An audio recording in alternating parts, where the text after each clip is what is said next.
Hello and welcome to this 15th lesson in financial accounting.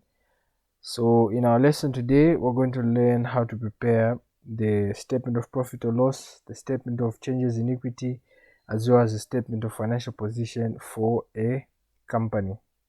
So, let me begin by saying most of the concepts that you've learned from preparation of the sole trader accounts, preparation of the partnership, right, financial statements, the concepts are just the same. There's just minor differences as well as additions, but the concepts that you learned, they're all the same.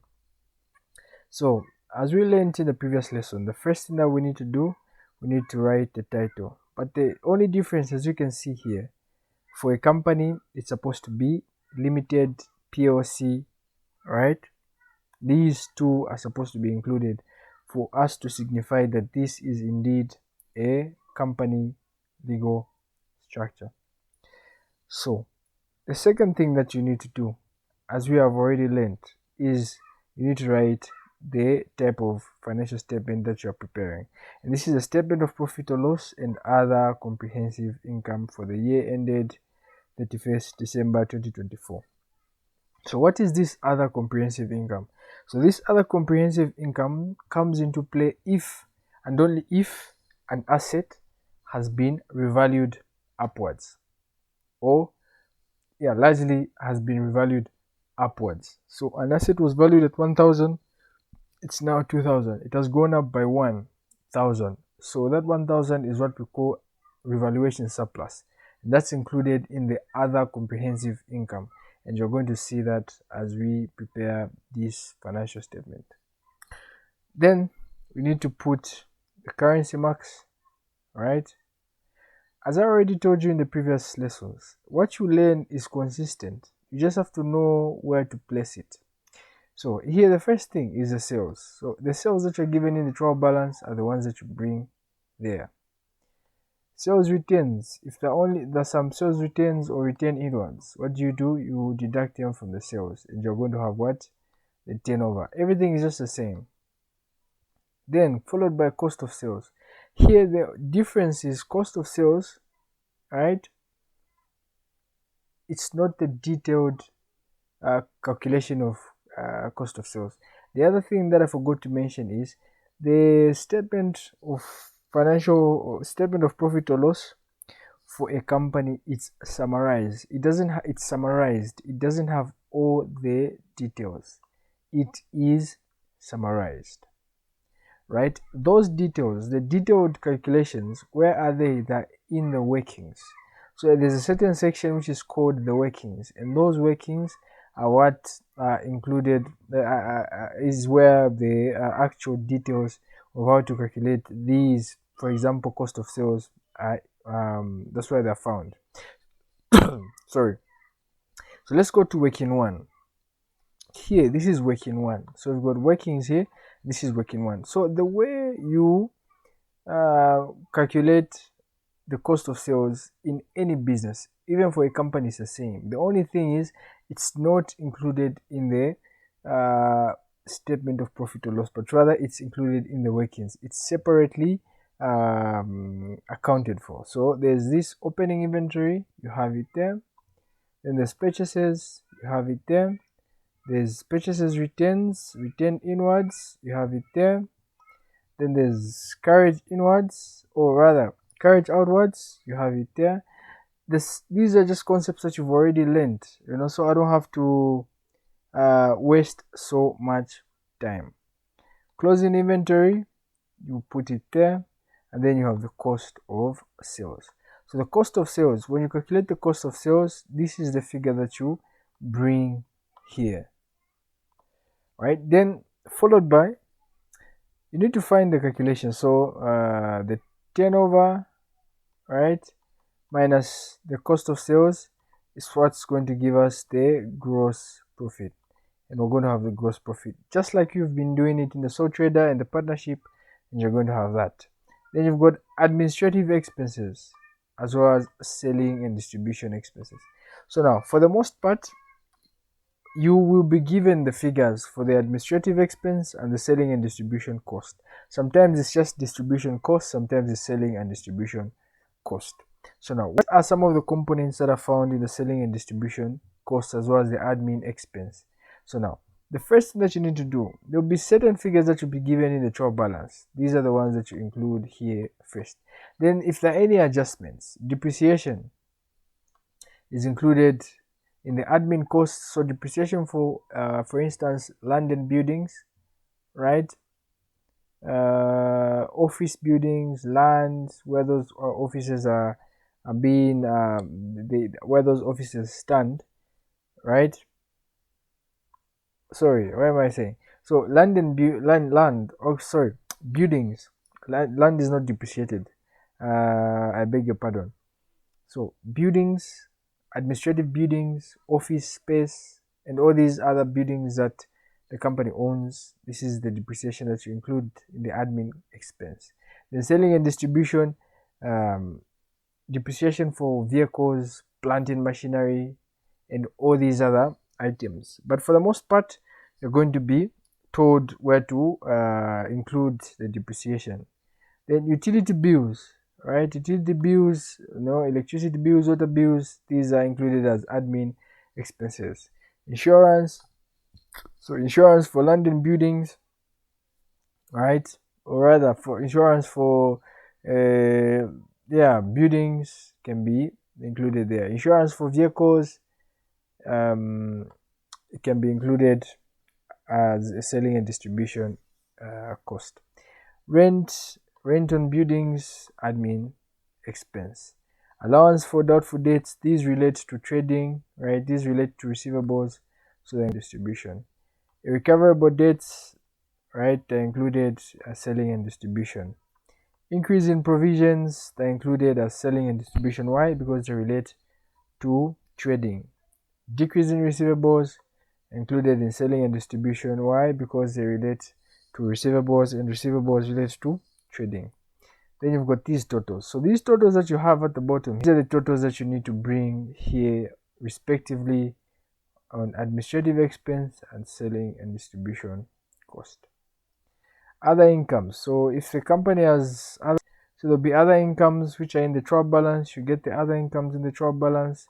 Then you add discounts. This is supposed to be discount received. I beg your pardon, not discount allowed, but discount received. So discount allowed. I just forgot to add it. So discount allowed is supposed to be included somewhere here in the selling and distribution expenses, but here it's supposed to be discount received. Discount received, right? You put it there. Other investment income, you put it here. Then the total that you find here is what you include as other incomes. Then when you find the net for gross profit minus administrative expense minus the selling distribution expense plus other incomes, you're going to get what's called the operating profit. So this operating profit, you then need to deduct the finance cost. The finance cost is just the interest which the annual interest that's supposed to be paid, right? So the accrued interest that's supposed to be paid. So if we're supposed to pay 1,000 and we only paid 500, you need to include the 1,000 even though we only paid the 500. Then you deduct that, we're going to have the profit before tax. Then you deduct the income tax. Alright, this income tax, you don't really have to stress and worry a lot. You'll be given the figures, you'll be given the amount that you're required to include as income tax.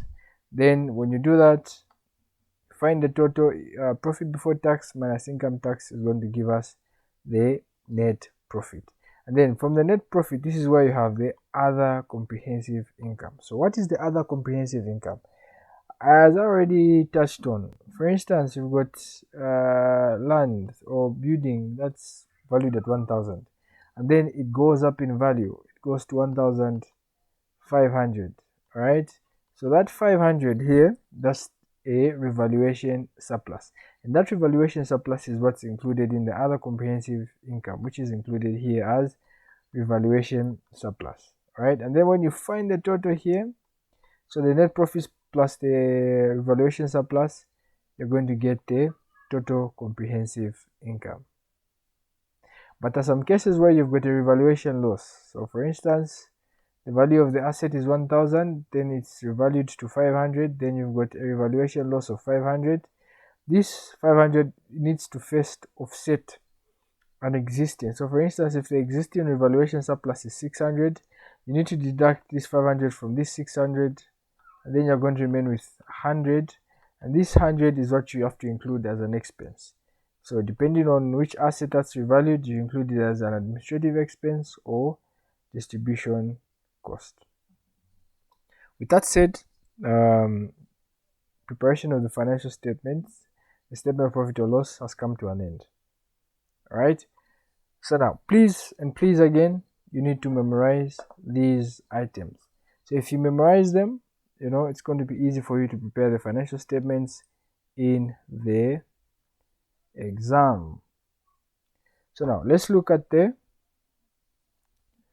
statement of changes in equity. So statement of changes in equity, you also begin with the title and you say statement of changes in equity for the year ended 31st December 2024, given the year that you're given in the trial balance. So the statement of changes in equity is like the partnership current account, right?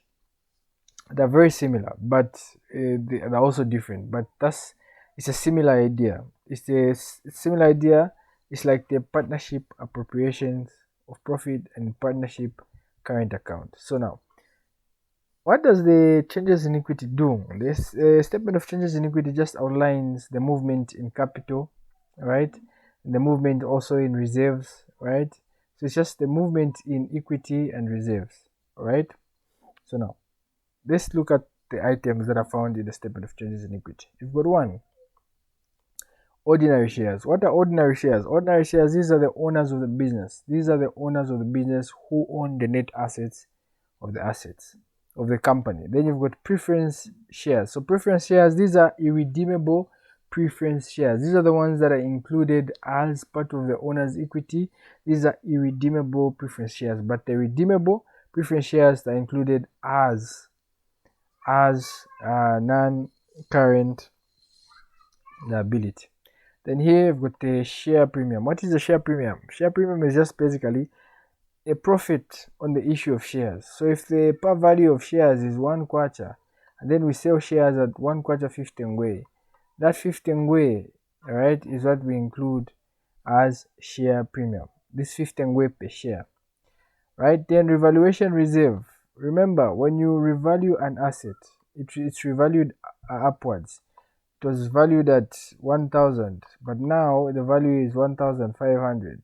This 500 is what you include in the revaluation reserve. And then here you've got the retained earnings reserve. What do you include in the retained earnings reserve? This is the net profit for the year after deduction of dividends, right? And then here it's just the total. So the first thing that you need to do is you need to locate the balance brought forward. This you're given in the trial balance. You get the balance brought forward for the ordinary shares, for the preference shares, for the share premium, and for the revaluation surplus, as well as the retained earnings, and you find the total there. Then dividends is the first thing that you need to do. Dividends that are deducted from the retained earnings, and then you're going to find the total there. You also deduct these dividends, the same amount, you bring it here and you deduct it from the total. Then total comprehensive income. What is total comprehensive income? When you go to the statement of profit or loss, you've got this, right? You've got this figure here, this total comprehensive. Let me change the color and put it to green. You've got this total comprehensive income. So this total comprehensive income, the figure here as total comprehensive income is what's supposed to be here, right? And then here on retained earnings is the net profit. The net profit, right, is what you include as the amount in the retained earnings reserve. Here is the net profit. And then revaluation reserve, what do you include in the revaluation reserve? It's the other comprehensive income, this revaluation surplus, right? And with that done, the next thing that you need to do is share issue. So if there's any issue of shares, if there were any shares that were issued by the company in this particular period, right, is what you include here. So if there are any shares that were issued, so let's say maybe the company issued 1.5, right? The par value of the shares is 1/4, but they issued shares at 1/4 15 ngwe, and each share was being sold at 1/4 15 ngwe, and they issued 1,000 shares. So the total amount that the company received is 1,500. So what does this mean? What this means is here in the ordinary shares, you have to put 1,000, and then in the share premium you put the excess, right? So I've written this on the wrong part. It's going to confuse you.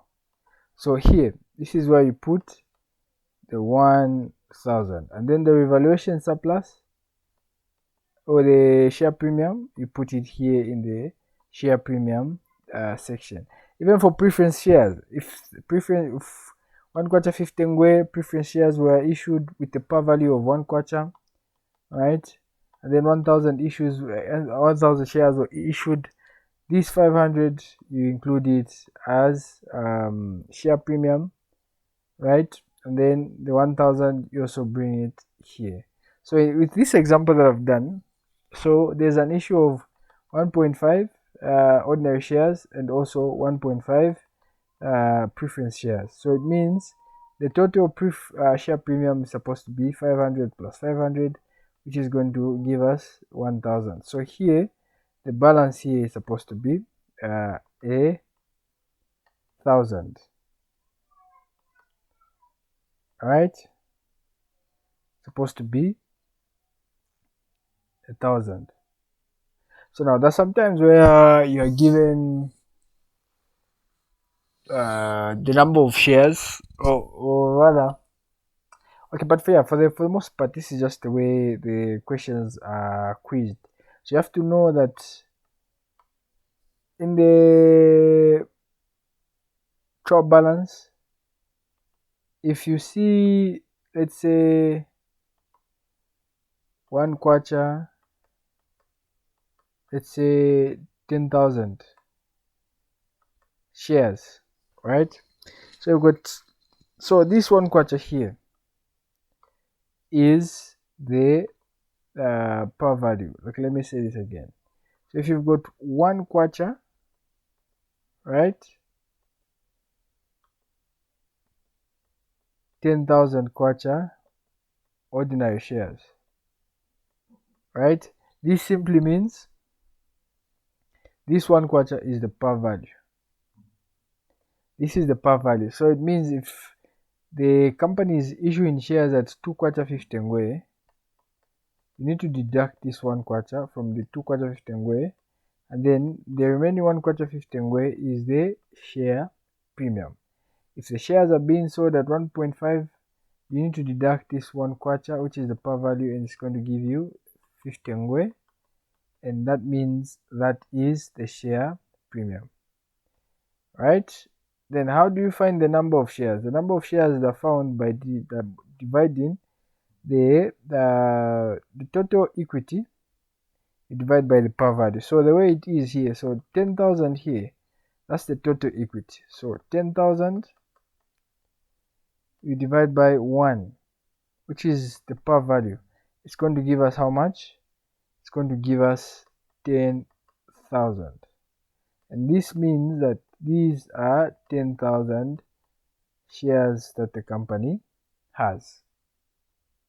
So it's important for you to find the number of shares, because you'll be told saying the dividends that were issued, maybe it's 0.5 ingwe per share. So you just multiply that 0.5 times the 10,000 shares, and you're going to get the total number of shares that were, the total number of dividends that were issued. So it's very, very important for you to know how to find the number of shares, right?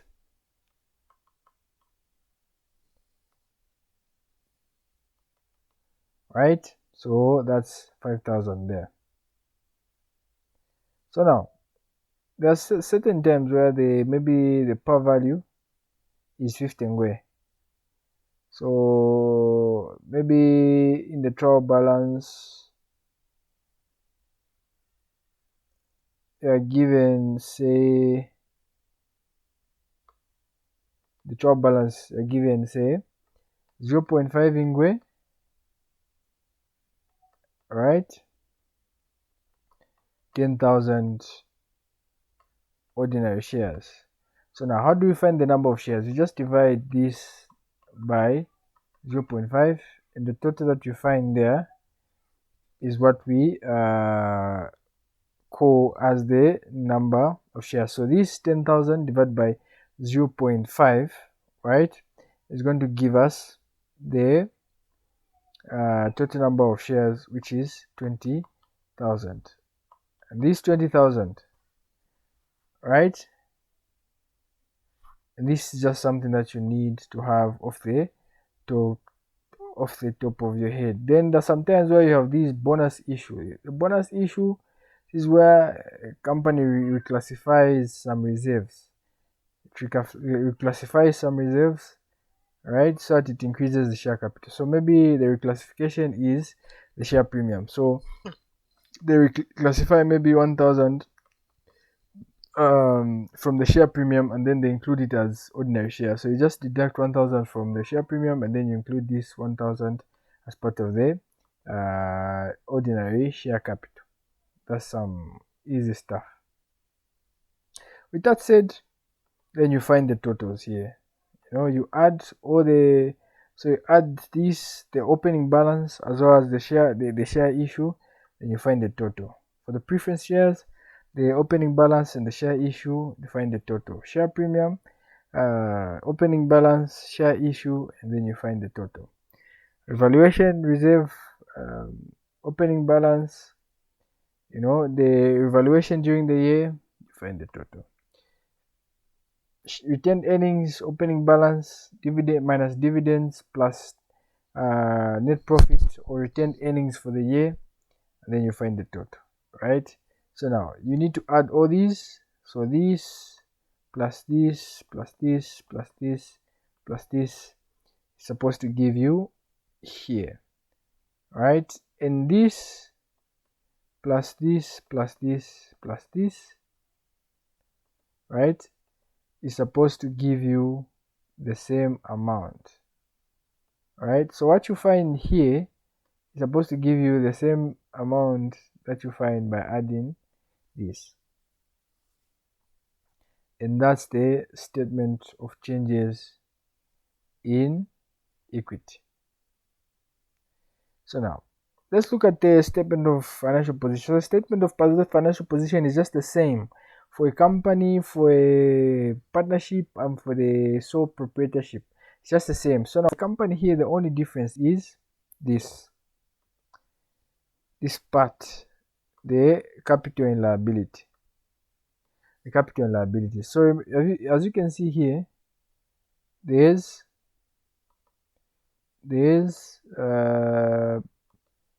ordinary share capital, irredeemable preference share capital, revaluation reserve, retained earnings. So now where are these numbers going to come from? These numbers come from the statement of changes in equity. So you just go to the statement of changes in equity. The totals that you find here on the ordinary share capital, the preference shares, the share premium, and the revaluation surplus, retained earnings, is what you bring here. So yeah, now these figures that you have here, right? Ordinary share capital, share premium, evaluation reserves. These are the in the statement of changes in equity. So the balances that you find here, here, here, and here is what you bring. Here, here, here, and here. And this total equity is just this figure that's here, right? So that's the major difference. That's the only difference with the sole proprietorship. And then the other thing here is the corporation tax. So the corporation tax, so the amount that you deduct, right? The statement of profit or loss as income tax, you have to bring it as current liabilities as corporation tax. Then here, in some cases, there might be preference shares. And if they are redeemable preference shares, what does that mean? The dividends that are issued are supposed to be included as what? Interest, as the finance cost, right? Yes. So with that said, our lesson has come to an end. Thank you.